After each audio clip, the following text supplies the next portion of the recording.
Hello dear friends, welcome to the official YouTube channel of the Home Academy. If you like our videos, do share with your friends and do not forget to subscribe the Home Academy YouTube channel. और वो student जो अभी तक हमारे Facebook page से नहीं जुड़े हैं, फेसबुक पेज से जुड़िए, टेलीग्राम से जुड़िए और इंस्टाग्राम की क्विज़ेस को जो है वो इग्नोर नहीं करना। इंस्टाग्राम पे इंपॉर्टेंट करंट अफेयर इनकी सारों की इन्फोग्राफिक्स अपलोड होती है, तो वहाँ से बिल्कुल भी आप जो है उसे स्किप नहीं करना। स्टार्ट करते हैं क्वेश्चन नंबर 166। आप जानते हैं हम हिस्ट्री की जो है एक मल्टीपल चॉइस क्वेश्चन की सीरीज चला रहे हैं। 500 क्वेश्चन हमारा टारगेट है कंप्लीट करने का। ज्योग्राफी के भी 500 क्वेश्चन होंगे और बाकी जो भी आपके सिलेबस में मेंशन है, तो जितने ज़्यादा क्वेश्चन करवा सके उतने करवाएंगे। 166 है हमारे पास। Ilbert bill propose to be introduced in 1883 during the reign of Lord Ripon advocated. तो आप जानते हैं यहाँ पर तीन बातें जो है इस क्वेश्चन से आपको पता चलेगी। एक तो आपको ये पता चल रहा है कि इल्बर्ट बिल जो है वो प्रपोज किया गया था 1833 में। कब किया गया था प्रपोज? 1833 में जो है इल्बर्ट बिल को जो है वो प्रपोज किया गया था। नेक्स्ट बोला गया है during the reign of Lord Ripon. Lord Ripon के वक्त में जो है इसे जो है प्रपोज किया गया था। आगे कहा गया है कि ये क्या एडवोकेट करता है। आप जानते होंगे कि इल्बर्ट बिल का जो है इसका जो मेन जो जिस्ट है वो ये है कि इक्वल पावर होनी चाहिए यूरोपियंस और इंडियन मैजिस्ट्रेट को। तो यहाँ पर 3 से 4 ऑप्शन दिए गए हैं। पहला ऑप्शन है हायर पावर होनी चाहिए, तो ये बिल्कुल गलत होगा। Equal power for the European and Indian magistrate, ये ऑप्शन नंबर बी जो होगा वो आपका सही ऑप्शन होगा। बढ़ेंगे आगे, अगले क्वेश्चन की तरफ चलेंगे। अगले क्वेश्चन में पूछा गया है 167 होगा, who was the governor general of India when the Indian national Congress was form. तो तब कौन थे? लॉर्ड डुफरिन थे। आई थिंक ये क्वेश्चन हम पहले कर चुके थे, शायद रिपीट हो गया है। यहाँ से स्टार्ट करते हैं आगे से। 169 में पूछा गया है partition of Bengal was revoked in 1911 during the reign of. Partition of Bengal को रिवोक किया गया था। कब रिवोक किया गया था? 1911 में जो है वो रिवोक कर दिया गया था। उस टाइम जो थे कौन जो थे वो वाइसराय थे। उस टाइम जो वाइसराय थे वो लॉर्ड हार्डिंगे थे। आपको मैं यहाँ पर ये भी बता दूं, लॉर्ड हार्डिंगे का टाइम 1910 से 1916 तक रहा था। इनके टाइम में जो है गांधी जी भी जो है वो साउथ अफ्रीका से इंडिया आए थे 1915 में। और इसी टाइम जो है कैपिटल जो वो शिफ्ट की गई थी कलकत्ते से दिल्ली तक। और एक और इम्पॉर्टेंट है इसमें कि हिंदू महासभा जो भी एग्जामिनेशन में भी आया था, ये भी बनती है 1915 में और इसको बनाने वाले थे पंडित मदन मोहन मालवीय। आगे बढ़ते हैं, क्वेश्चन नंबर 170 की तरफ चलेंगे। क्वेश्चन नंबर 170 आपकी स्क्रीन पे आ चुका है। उम्मीद करूंगा कि आप इसका सही आंसर देंगे। Shujauddaula was the Nawab of. Shujauddaula जो थे वो कहाँ के नवाब थे? इंपॉर्टेंट क्वेश्चन है। शुजाउद्दौला आप बताएंगे कि वो नवाब जो थे वो कहाँ के नवाब थे? शुजाउद्दौला। शुजाउद्दौला जो थे वो नवाब जो थे वो अवध के नवाब थे। कहाँ के नवाब थे? अवध। अवध जो है हिस्ट्री में एक इम्पॉर्टेंट जो है वो प्लेस जो है मानी जाती है। आप बहुत बार पढ़ेंगे अवध के बारे में।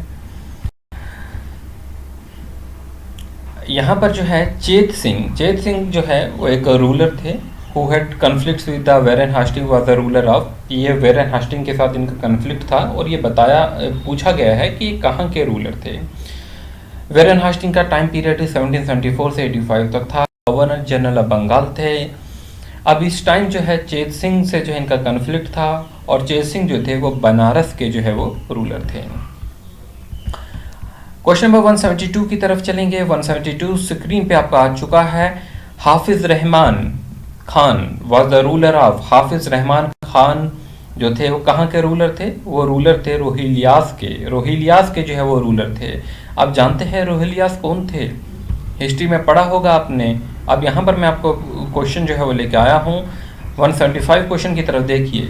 रोहिलियास वर ओरिजिनल पीपल ऑफ। ये वो कौन से लोग थे? कहाँ से बिलोंग करते थे? उनका ओरिजिन क्या था? क्या ये पर्शियन ओरिजिन थे? क्या अरेबियन ओरिजिन थे? अफगान ओरिजिन थे या मंगोल थे? तो कौन थे ये? इनका जो ओरिजिन था वो अफगान ओरिजिन था। तो याद रखेंगे रोहिलास जो थे they were originally the people of Afghan origin. Question number 176 है। आज मैंने कुछ क्वेश्चन जो है ट्रीटीज पे लिए हैं। In the treaty of Salbai. Treaty of Salbai जो है 1782 में की गई है। कब की गई है? 1782 में जो है ट्रीटी ऑफ द सलबाई जो है वो की गई है। अच्छा, 1782 में जो है कौन गवर्नर जनरल थे? गवर्नर जनरल बंगाल की अगर हम बात करेंगे उस टाइम जो थे वेरेन हास्टिंग थे। ट्रीटी ऑफ द सलबाई जो है वो मराठा के साथ की गई है 1782 में। फर्स्ट मराठा वार के बाद जो है ये की गई है। अब यहाँ पर जो क्वेश्चन आया है, in the treaty of Salbai signed in 1782 representative of Peshwa war. Peshwa के जो रिप्रेजेंटेटिव जो थे वो कौन थे? वो सिंधिया थे। कौन थे? सिंधिया। ठीक है, तो याद रखेंगे। बट मैंने आपको यहाँ से 3 क्वेश्चन करवा दिए हैं कि ट्रीटी ऑफ सलबाई जो है वो कब हुई है। वो हुई है 1782 में। क्वेश्चन ऐसा भी आता है, फर्स्ट मराठा वार के बाद जो है कौन सी ट्रीटी की गई है? तो वो ट्रीटी ऑफ सलबाई होगी। क्वेश्चन ऐसे भी आता है, ट्रीटी ऑफ सलबाई के वक्त गवर्नर जनरल कौन थे?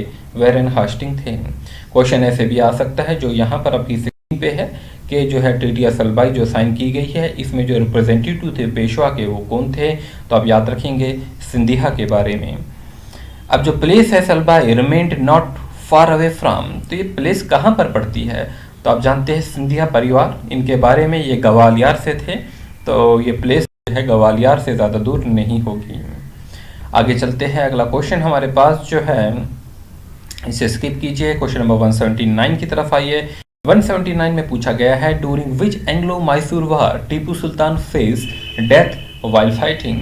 जब मैंने वार्स पढ़ाई है उसमें इस क्वेश्चन को अच्छे से डिस्कस किया है।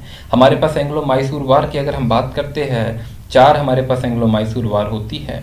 और यहाँ पर पूछा गया है, डूरिंग विच एंग्लो मैसूर वार Tipu Sultan faced death while fighting. तो टीपू सुल्तान जो है लड़ते हुए किस जंग में जो है वो मारे गए थे? तो ये 4th एंग्लो मैसूर वार थी। कौन सी वार थी ये? 4th एंग्लो मैसूर वार थी। आप मुझे बताएंगे नीचे कमेंट सेक्शन में कि 4th एंग्लो मैसूर वार जो है किस ईयर में जो है वो लड़ी गई। कमेंट जरूर करना। क्वेश्चन नंबर 180 है, the treaty of Bassein was concluded between English power and the Maratha power led by. अब यहाँ पर ट्रीटी ऑफ बाइसेन के बारे में बात कर रहे हैं कि ट्रीटी ऑफ बाइसेन आप पहले याद रखेंगे किस किस के बीच में होती है? इंग्लिश पावर के बीच में होती है और मराठा पावर के बीच में होती है। और ये जो है कंक्लूड कराने वाले थे बाजीराव। कौन थे? बाजीराव जो थे इस ट्रीटी को कंक्लूड कराने वाले थे। आगे चलते हैं, अगले क्वेश्चन की तरफ चलेंगे। क्वेश्चन नंबर 183 है। 183 में पूछा गया है, Indian king who used to employ soldier of many European nationalist was. वो कौन से ऐसे हिंदुस्तान के रूलर थे, ऐसे राजा थे जिनकी आर्मी में जो है यूरोपियन नेशनलिस्ट काम किया करते थे? तो सही आंसर होगा रंजीत सिंह। याद रखेंगे, रंजीत सिंह ने एम्प्लॉय किए हुए थे इन यूरोपियंस। क्वेश्चन नंबर 184 है, काफ़ी इंपॉर्टेंट है। In which year Hindus widows remarriage act was passed. Hindus widows remarriage act जो है वो कब पास किया गया है? ठीक है, ये यहाँ पर हमारे पास क्वेश्चन है। तो आंसर जो है क्या होने वाला है? Hindus widows remarriage act 1829, 1839, 1842 and 1956। यहाँ पर कोई भी ऑप्शन जो है वो ठीक नहीं है। एक्चुअली 1956 की जगह हमें यहाँ पर 1856 लिखना था। ठीक है, 1856 जो होगा वो आपका सही होगा। मैं इसे ठीक कर दूंगा, PDF में भी, अपने नोट्स में भी इसे ठीक कर दूंगा। तो 1856 है। आप जानते हैं हिंदूज विडोज रीमैरिज एक्ट 1856 जो है इसे एक्ट 15 ऑफ 1856 भी कहते हैं। ये पास किया गया था 16 जुलाई 1856 को। ये लीगलाइज करता था रीमैरिज ऑफ विडोज को जो है in all the jurisdiction of the east India company. इस एक्ट को जो है 26 जुलाई 1856 को इनेक्ट किया गया था और उसको ड्राफ्ट करने वाले थे लॉर्ड डलहौसी और उसको पास कराने वाले थे लॉर्ड कैनिंग। और ये जो रिवोल्ट ऑफ 1857 था उससे जस्ट पहले जो है इसे किया गया था। अगला क्वेश्चन हमारे पास है, क्वेश्चन आ चुका है आपकी स्क्रीन पे। Sir Charles Wood sent a report to the British rulers of India on the issue of. तो चार्ल्स वुड जो है वो किससे रिलेटेड होंगे? एजुकेशन से इससे ही रिलेटेड होंगे। तो सही आंसर आपका यही होगा। अगला क्वेश्चन हमारे पास है, ये आपके लिए होमवर्क रहेगा। The great famine in the Bengal occurred in. कब हुआ था great famine in the Bengal? नीचे कमेंट में आंसर दीजिए। वो स्टूडेंट जो मॉक टेस्ट देना चाहते हैं, मॉक टेस्ट के लिए जो है आप हमारे नीचे डिस्क्रिप्शन में या कमेंट सेक्शन में हम लिंक को पिन कर देंगे। तो आपको यहाँ पर 2 full length complete mock test मिलेंगे 100 रुपीज़ में। Thanks for watching, wish you good luck.